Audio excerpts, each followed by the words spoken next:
Hello dear students, welcome to EE2 class. നമ്മൾ first മൊഡ്യൂളിൽ second ചാപ്റ്ററിലാണ് ഇപ്പോൾ നിൽക്കുന്നത് അല്ലേ. Second chapter estimation of quantity of waste വാട്ടറാണ്. അതിൽ തന്നെ ഞാൻ പറഞ്ഞിട്ടുണ്ടായിരുന്നു ഈ എസ്റ്റിമേഷൻ 3 പാർട്സ് അറ്റൻഡ് ചെയ്യുന്നതെന്ന് പറഞ്ഞു. അതിലെ ഫസ്റ്റ് പാർട്ട് നമ്മൾ ഡീൽ സെക്കൻഡ് പാർട്ടാണ് estimation of quantity of waste വാട്ടറിൻ്റെ സെക്കൻഡ് പാർട്ടാണ് നമ്മൾ ഇന്ന് ഡിസ്കസ് ചെയ്യാൻ പോകുന്നത്. ക്ലാസ്സിൽ നമ്മൾ പറഞ്ഞു നിർത്തിയത് സ്റ്റോം വാട്ടർ ഫ്ലോയുടെ ജസ്റ്റ് ഒരു സ്റ്റാർട്ടിങ് നമ്മൾ പറഞ്ഞിട്ടുണ്ടായിരുന്നു അല്ലേ. ലാസ്റ്റ് വീഡിയോയിൽ നമ്മൾ ഡ്രൈ വെതർ ഫ്ലോയുമായി ബന്ധപ്പെട്ട കാര്യങ്ങളായിരുന്നു ഡിസ്കസ് ചെയ്തിരുന്നത്. അവസാനം നമ്മൾ സ്റ്റോം വാട്ടർ ഫ്ലോ എസ്റ്റിമേറ്റ് ചെയ്യാനുള്ള 2 മെത്തേഡ്സ് ഉണ്ടെന്ന് മാത്രം പറഞ്ഞു വെക്കേണ്ടായി. അതിൽ 2 മെത്തേഡ്സ് എന്തായിരുന്നു, റാഷണൽ മെത്തേഡും എംപിരിക്കൽ മെത്തേഡും. ഇതിൽ റാഷണൽ മെത്തേഡാണ് ഇന്നത്തെ പാർട്ടിൽ നമ്മൾ ഡിസ്കസ് ചെയ്യാൻ പോകുന്നത്. അതിൽ എംപിരിക്കൽ മെത്തേഡ് നമ്മൾ എന്ത് ചെയ്യും, നെക്സ്റ്റ് വീഡിയോയിൽ നമ്മൾ ഡിസ്കസ് ചെയ്യും. ഓക്കെ, അപ്പോൾ നമുക്ക് റാഷണൽ മെത്തേഡ് എന്താണെന്ന് നോക്കാം. ഈ റാഷണൽ മെത്തേഡ് യൂസ് ചെയ്യുന്നത് 3 കാര്യങ്ങൾ കൺസിഡർ ചെയ്തിട്ടാണ് റാഷണൽ മെത്തേഡ് ചെയ്തിട്ടുള്ളത്. First one, catchment area. അതായത് ഇപ്പോൾ നമ്മൾ എന്താ ചെയ്യാൻ പോകുന്നത്, സ്റ്റോം വാട്ടർ ഫ്ലോയുടെ ക്വാണ്ടിറ്റി എസ്റ്റിമേഷനാണ് അല്ലേ. സോ ഈ ഒരു റാഷണൽ മെത്തേഡ് യൂസ് ചെയ്തിട്ടുള്ള ക്വാണ്ടിറ്റി എസ്റ്റിമേഷൻ എന്ന് പറയുമ്പോൾ 3 കാര്യങ്ങളെ അത് ഡിപ്പെൻഡ് ചെയ്യുന്നു, അല്ലെങ്കിൽ 3 കാര്യങ്ങൾ ഫാക്ടേഴ്സിനെ കൺസിഡർ ചെയ്തിട്ടാണ് ഈ ഒരു റാഷണൽ മെത്തേഡിൽ നമ്മൾ എന്ത് ചെയ്യുന്നത്, ക്വാണ്ടിറ്റി എസ്റ്റിമേറ്റ് ചെയ്യുന്നത്. അതിൽ ഫസ്റ്റ് വൺ ആണ് എന്ത്, catchment area. Actually catchment area നിങ്ങൾ ഒരുപാട് തവണ കേട്ടൊരു വാക്കായിരിക്കാം. ഓക്കെ, അപ്പം എന്താണ് ക്യാച്ച്മെൻറ്റ് ഏരിയ ജസ്റ്റ് ഞാൻ ഇവിടെ കാണിച്ചു തരാം. അപ്പം ഇത് ഫോർ എക്സാമ്പിൾ ഇത് നമുക്കറിയാം റെയിൻ വാട്ടറുമായി ബന്ധപ്പെട്ട് നമ്മൾ പറയുന്ന ഒരു ക്യാച്ച്മെൻറ്റ് ഏരിയയുടെ ഫിഗറാണ് കാണിച്ചിട്ടുള്ളത്. ഇതുപോലെ തന്നെയാണ് നമ്മളുടെ ഈ ഒരു വേസ്റ്റ് വാട്ടറിൻ്റെ കാര്യങ്ങൾ പറയുമ്പോഴും അതിൽ പറയുന്ന ക്യാച്ച്മെൻറ്റ് ഏരിയയും ഇതുപോലെ തന്നെയാണ്. അതായത് ഒരു ഏരിയ നമ്മൾ കൺസിഡർ ചെയ്യുന്ന ഒരു ഏരിയ, അവിടെ നിന്ന് ഡിഫറെൻറ്റ് എന്താ പറയുന്നത്, നമ്മൾ ഒരുപാട് ബിൽഡിങ്സ് ഉണ്ടാവാം, കമേഴ്ഷ്യൽ ഏരിയാസ് ഉണ്ടാവും, അങ്ങനെ ഒരുപാട് ടൈപ്സ് ഓഫ് ഏരിയാസ്, അല്ലെങ്കിൽ എന്തെങ്കിലും അവിടുത്തെ മാർക്കറ്റുകൾ, അങ്ങനെ ഡിഫറെൻറ്റ് ബ്ലോക്ക് മീൻസ് ഒരുപാട് യൂണിറ്റ്സുകൾ ഉണ്ടാവും. അവിടെ നിന്നൊക്കെ എന്ത് ചെയ്യുന്നുണ്ട്, വേസ്റ്റ് വാട്ടർ പുറത്ത് വിടുന്നുണ്ട്. ആ വേസ്റ്റ് വാട്ടറിനെല്ലാം നമ്മൾ എന്ത് ചെയ്യുന്നത്, അണ്ടർഗ്രൗണ്ടിലൂടെ സ്വീവേഴ്സിലൂടെ ചെറിയ ബ്രാഞ്ച് സ്വീവേഴ്സിലൂടെ നമ്മൾ കളക്ട് ചെയ്തിട്ട് ലാസ്റ്റ് എന്ത് ചെയ്യുന്നത്, മെയിൻ സ്വീവറിലേക്ക് കണക്ട് ചെയ്തിട്ടാണ് എന്ത് ചെയ്യുന്നത്, ആ കമ്മ്യൂണിറ്റിയിൽ നിന്ന് നമ്മൾ അവിടുത്തെ വേസ്റ്റ് വാട്ടറിനെ പുറത്തേക്ക് തള്ളുന്നത്. ഓക്കെ, അപ്പം ആ ഒരു നമ്മൾ കൺസിഡർ ചെയ്യുന്ന ആ ഒരു ഏരിയനെ ഒരു ഏകദേശം ഒരു കംപ്ലീറ്റ് ഒരു ഏരിയ കവർ ചെയ്തിട്ടായിരിക്കും ഓരോ സ്വീവറും നമ്മൾ കൺസ്ട്രക്ട് ചെയ്തിട്ടുണ്ടായിരിക്കുക. സോ ആ ഒരു ഏരിയനെ നമുക്ക് എന്ത് പറയാം, ക്യാച്ച്മെൻറ്റ് ഏരിയ എന്ന് പറയാം. ഈ ഫിഗറിൽ കാണിച്ചിട്ടുള്ളത് ഇപ്പം റെയിൻ വാട്ടറുമായി ബന്ധപ്പെട്ടിട്ട് അവിടുത്തെ റൺ ഓഫ് മാത്രം കാണിച്ചിട്ടുള്ള ക്യാച്ച്മെൻറ്റ് ഏരിയയാണ്. ആക്ച്വലി ആ ബ്ലൂ കളറിൽ കാണുന്നത് നമുക്ക് എന്ത് ചെയ്യാം, സ്വീവറായിട്ട് ഇമാജിൻ ചെയ്യുവാണെങ്കിൽ ഓരോ യൂണിറ്റുകളിൽ നിന്നും ബ്രാഞ്ചായിട്ട് ഓരോ ബ്രാഞ്ച് സ്വീവേഴ്സിലൂടെ എന്ത് ചെയ്യുന്നു, വേസ്റ്റ് വാട്ടർ കളക്ട് ചെയ്തിട്ട് എന്ത് ചെയ്യുന്നു, ലാസ്റ്റ് റിവർ എന്ന് കാണിച്ചിട്ട് നമുക്ക് എന്ത് ചെയ്യാം, ഒരു മെയിൻ സ്വീവറിലൂടെ നമുക്കിതിനെ എന്ത് ചെയ്യാം, കളക്ട് ചെയ്യുന്നതായിട്ട് നമുക്ക് സങ്കല്പിക്കുകയാണെങ്കിൽ ഇതാണ് ഒരു ക്യാച്ച്മെൻറ്റ് ഏരിയ എന്ന് പറയുന്നത്. ഓക്കെ, ഇനി coefficient of runoff C.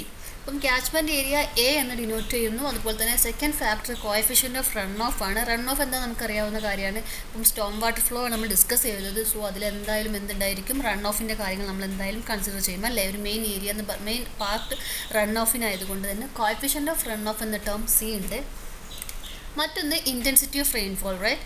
അപ്പം റെയിൻഫോളും റൺ ഓഫും എല്ലാം എന്താണ്, സ്റ്റോം വാട്ടർ ഫ്ലോയിലുള്ള കാര്യങ്ങളായതുകൊണ്ട് റെയിൻഫോളിൻ്റെ ഇൻറ്റൻസിറ്റി.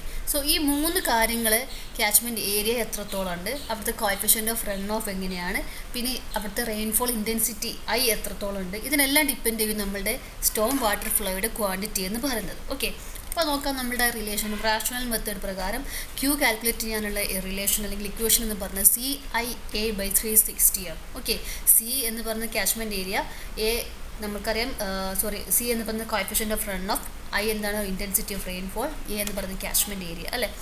സോ ഈ രീതിയിലാണ് നമുക്ക് എന്ത് ചെയ്യാൻ പറ്റുന്നത്, റാഷണൽ മെത്തേഡിൽ ക്വാണ്ടിറ്റി എസ്റ്റിമേറ്റ് ചെയ്തത്. അതിൽ ക്യൂ എന്ന് പറഞ്ഞത് run off or Storm water flow ആണ് ക്യൂ എന്ന് പറഞ്ഞത്. സ്റ്റോം വാട്ടർ ഫ്ലോയുടെ ക്വാണ്ടിറ്റിയാണ് ക്യൂ ഡിനോട്ട് ചെയ്യുന്നത്. അത് മീറ്റർ ക്യൂബ് പെർ സെക്കൻഡ് ആണ്. ഇത് നമ്മൾ എന്ത് ചെയ്താൽ മതി എന്നറിയോ, ഐ എം എം പെർ ഹവറിൽ കൊടുക്കണം. അതായത് 360 വെച്ച് ഡിവൈഡ് ചെയ്യാമെന്ന് അർത്ഥം.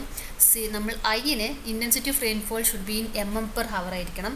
അതുപോലെ തന്നെ എ എന്ന് പറഞ്ഞ ഏരിയ ഹെക്ടേഴ്സിലായിരിക്കണം. ഈ രീതിയിൽ നമ്മൾ വാല്യൂ സബ്സ്റ്റിറ്റ്യൂട്ട് ചെയ്ത് കഴിഞ്ഞാൽ ഓൾ ഡിവൈഡ് ബൈ 360 ചെയ്ത് കഴിഞ്ഞാൽ നമുക്ക് എന്ത് കിട്ടും, അവിടുത്തെ ക്വാണ്ടിറ്റി മീറ്റർ ക്യൂബ് പെർ സെക്കൻഡിൽ കിട്ടും. ഓക്കെ, ഇതാണ് സ്റ്റോം വാട്ടർ ഫ്ലോയുടെ റാഷണൽ മെത്തേഡ് പ്രകാരമുള്ള എന്താണ് ക്വാണ്ടിറ്റി എസ്റ്റിമേറ്റ് ചെയ്യാനുള്ള ഇക്വേഷൻ. ഓക്കെ, ഇനി മറ്റൊരു കേസാണ് ഇപ്പം നമ്മൾ ടോട്ടൽ റൺ ഓഫ് എന്ന് പറയുന്നത് നമുക്കിപ്പം ഒരു ക്യാച്ച്മെൻറ്റ് ഏരിയ കൺസിഡർ ചെയ്യുകയാണെങ്കിൽ അവിടെ ഡിഫറെൻറ്റ് സ്മോൾ ഏരിയാസ് ഡിവൈഡ് ചെയ്തിട്ടുള്ള ആ ഓരോ ഏരിയാസിനും ഡിഫറെൻറ്റ് റൺ ഓഫ് ആണ്. അതായത് ഒരു A1 ഏരിയ ഉണ്ടെങ്കിൽ അതിനൊരു ഇപ്പോൾ ഫോർ എക്സാമ്പിൾ പറയുകയാണെങ്കിൽ ഇതാണ് നമ്മുടെ ഒരു ക്യാച്ച്മെൻറ്റ് ഏരിയയുടെ എക്സാമ്പിൾ കൺസിഡർ ചെയ്യാം.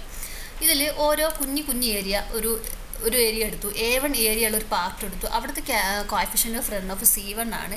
ഇനി മറ്റൊരു ഏരിയ A2 ഏരിയ എടുത്തു, അവിടുത്തെ കോഎഫിഷ്യൻ്റ് C2 ആണ്. അതുപോലെ തന്നെ ഇനി മറ്റൊരു ഏരിയ A3 ഏരിയ എടുത്തു, അവിടെ C3. അങ്ങനെ ഒരുപാട് എന്ത് ചെയ്യാം, ഒരു n ടൈംസ് എന്ത് ചെയ്യാം കുഞ്ഞു ഏരിയാസ് ഉണ്ടെങ്കിൽ അതിനൊക്കെ ഓരോരോ C വാല്യൂ ആണ് എന്നുണ്ടെങ്കിൽ ആ ഒരു ക്യാച്ച്മെൻറ്റ് ഏരിയയുടെ മൊത്തത്തിൽ C എന്ന് പറഞ്ഞ് നമുക്ക് എങ്ങനെ കാൽക്കുലേറ്റ് ചെയ്യാൻ നോക്കൂ. Run off ratio for the enter catchment area is C is equal to C1A1 plus C2A2 plus C3A3 plus etc. CNAN divided by A1 plus A2 plus A3 plus etc. plus AN. Okay, അപ്പം ഓരോ ടേമിൻ്റെയും ഓരോന്നിൻ്റെയും C1 A1 multiple ചെയ്ത് പോയിട്ട് complete area വെച്ച് add ചെയ്ത് divide ചെയ്ത് കഴിഞ്ഞാൽ നമുക്ക് എന്ത് കിട്ടും, ആ ഒരു ക്യാച്ച്മെൻറ്റ് ഏരിയയുടെ ടോട്ടൽ റൺ ഓഫ് കോഎഫിഷ്യൻ്റ് കിട്ടും. ഓക്കെ, അപ്പം ഈ ഇതിൽ നമുക്ക് സിയുടെ വാല്യൂ കണ്ടുപിടിച്ച് നമുക്ക് എന്ത് ചെയ്യാം, സബ്സ്റ്റിറ്റ്യൂട്ട് ചെയ്യാം. അപ്പോൾ പ്രോബ്ലത്തിൽ ഇങ്ങനെയൊക്കെ ചോദിക്കാം, അപ്പോൾ അതുകൊണ്ടാണ് ഇങ്ങനത്തെ ഓരോന്നും പറഞ്ഞു തരുന്നത്. സോ ആ രീതിയിൽ നമുക്ക് എന്ത് ചെയ്യാം, സിയുടെ വാല്യൂസ് നമുക്ക് നേരെ സബ്സ്റ്റിറ്റ്യൂട്ട് ചെയ്തിട്ട് നമുക്ക് ക്വാണ്ടിറ്റി കണ്ടുപിടിക്കാൻ പറ്റും.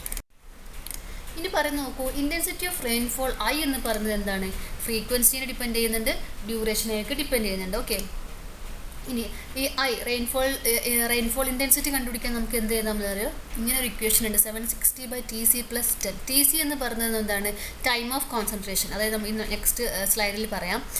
ഒരു 5 to 20 minutes ഡ്യൂറേഷനുള്ള ഒരു സ്റ്റോം അല്ലെങ്കിൽ മഴയാണെന്നുണ്ടെങ്കിൽ നമുക്ക് അവിടുത്തെ റെയിൻഫോൾ ഇൻറ്റൻസിറ്റി കണ്ടുപിടിക്കാൻ എന്ത് ചെയ്താൽ മതി, 760/TC + 10 ചെയ്താൽ മതി. TC എന്ന് ഞാൻ പറഞ്ഞുതരാം.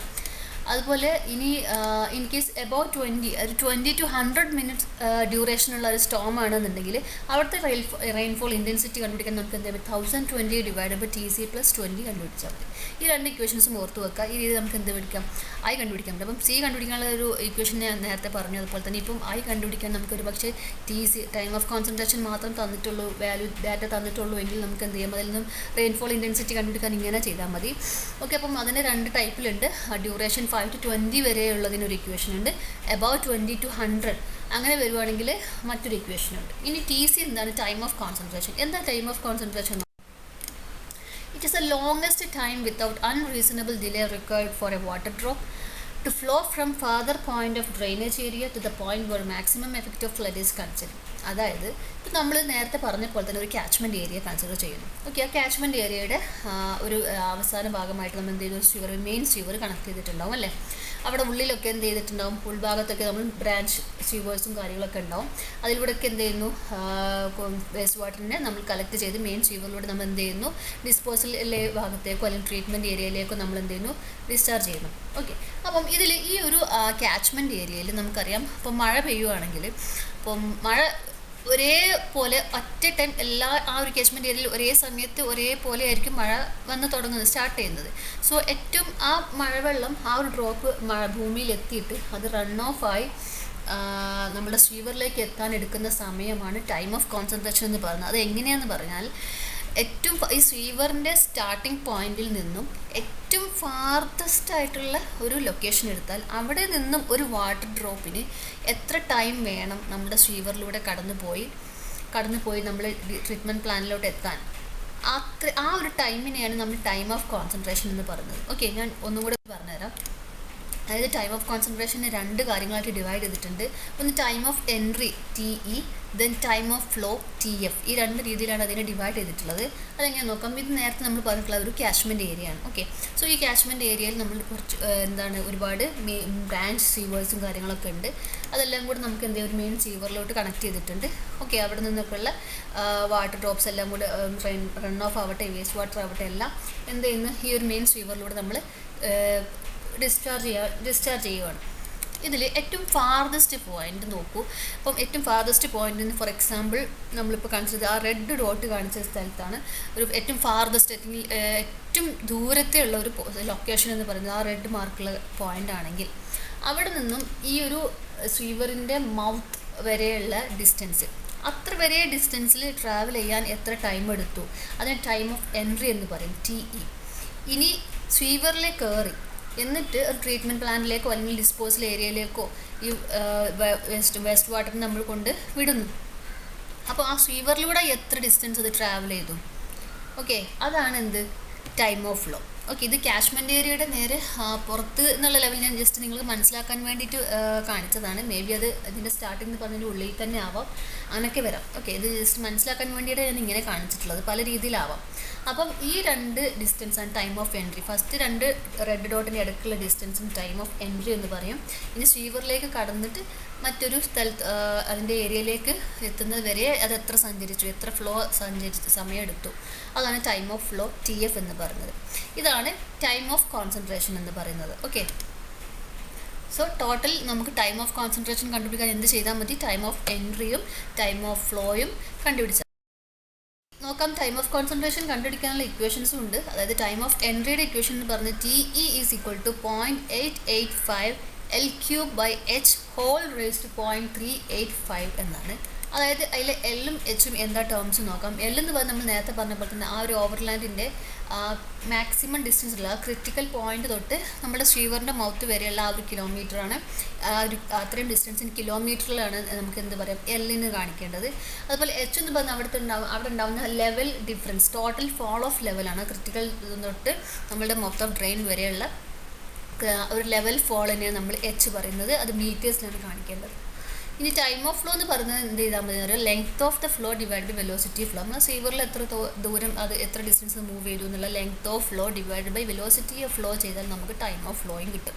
ഇങ്ങനെ ടൈം ഓഫ് ഫ്ലോയും ടൈം ഓഫ് എൻട്രിയും നമുക്ക് കിട്ടിക്കഴിഞ്ഞാൽ എന്ത് ചെയ്യാം, ജസ്റ്റ് ആഡ് ചെയ്താൽ നമുക്ക് ടൈം ഓഫ് കോൺസെൻട്രേഷൻ കിട്ടും. ഈ രീതിയിൽ നമുക്ക് എന്ത് ചെയ്യാം, അപ്പം ടൈം ഓഫ് കോൺസെൻട്രേഷൻ നമ്മൾ എന്തിനാണ് കണ്ടുപിടിച്ചിട്ടുള്ളത്, റെയിൻഫോൾ ഇൻറ്റൻസിറ്റിയുടെ ഇക്വേഷനിൽ കൊടുക്കാനാണ്. അങ്ങനെ റെയിൻഫോൾ ഇൻറ്റൻസിറ്റി ആയി കണ്ടുപിടിക്കാൻ പറ്റും. ഇനി നെക്സ്റ്റ് എന്താണ് സി നമുക്ക് ഒരു പക്ഷേ നമുക്ക് ക്യാച്ച്മെൻറ്റ് ഏരിയയുടെ സി എന്ന് പറഞ്ഞ് നമുക്ക് തന്നേക്കാം. അതല്ലെങ്കിൽ ആ ക്യാച്ച്മെൻറ്റ് ഏരിയനെ ഓരോരോ യൂണിറ്റ് ഡിവൈഡ് ചെയ്തിട്ടുണ്ടെങ്കിൽ അതിൻ്റെ ഓരോ C1 C2 തന്നിട്ടുണ്ടെങ്കിൽ അതിൽ നിന്ന് നമുക്ക് എന്ത് ചെയ്യാം, ടോട്ടൽ ആ ഒരു ഏരിയയുടെ സി കണ്ടുപിടിക്കാം. അങ്ങനെ സി കിട്ടും, ഐ കിട്ടും. പിന്നെ എത്ര ഹെക്ടേഴ്സാണ് ആ ഒരു ഏരിയ എന്നുള്ളത് അതും അവൈലബിൾ ആയിരിക്കും. സോ CIA എന്നുള്ള ടേം നമുക്കെല്ലാം കിട്ടിക്കഴിഞ്ഞാൽ നമുക്ക് എന്ത് ചെയ്യാം, റാഷണൽ മെത്തേഡ് പ്രകാരം സ്റ്റോം വാട്ടർ ഫ്ലോയുടെ ക്വാണ്ടിറ്റി എസ്റ്റിമേറ്റ് ചെയ്യാൻ എന്ത് ചെയ്താൽ മതി, Q = CIA ഡിവൈഡഡ് ബൈ 360 ചെയ്താൽ നമുക്ക് എന്തായി ക്വാണ്ടിറ്റി കിട്ടി അല്ലേ. സോ ഇനി മറ്റൊരു പോയിന്റ് എന്ന് പറഞ്ഞാൽ maximum run off occurs when duration of storm equal to TC. അതായത് നമ്മുടെ സ്റ്റോമിൻ്റെ ഡ്യൂറേഷനും ടൈം ഓഫ് കോൺസെൻട്രേഷനും ഈക്വലായി വരുന്നൊരു സിറ്റുവേഷനിലാണ് അവിടെ മാക്സിമം റൺ ഓഫ് ഓക്കർ ചെയ്യുക എന്നുള്ള ഒരു പോയിന്റാണ്. സോ ഇത്രയേ ഉള്ളൂ ഈ റാഷണൽ മെത്തേഡ് ഡിസ്കസ് ചെയ്യാനായിട്ടുള്ളത്. ഇനി നമുക്ക് എംപിരിക്കൽ മെത്തേഡിൽ കുറച്ച് ഇക്വേഷൻസും കാര്യങ്ങളും ഒക്കെ ഡിസ്കസ് ചെയ്യാനുണ്ട്. അത് നെക്സ്റ്റ് വീഡിയോയിൽ നമുക്ക് ഡിസ്കസ് ചെയ്യാം. Okay, thank you.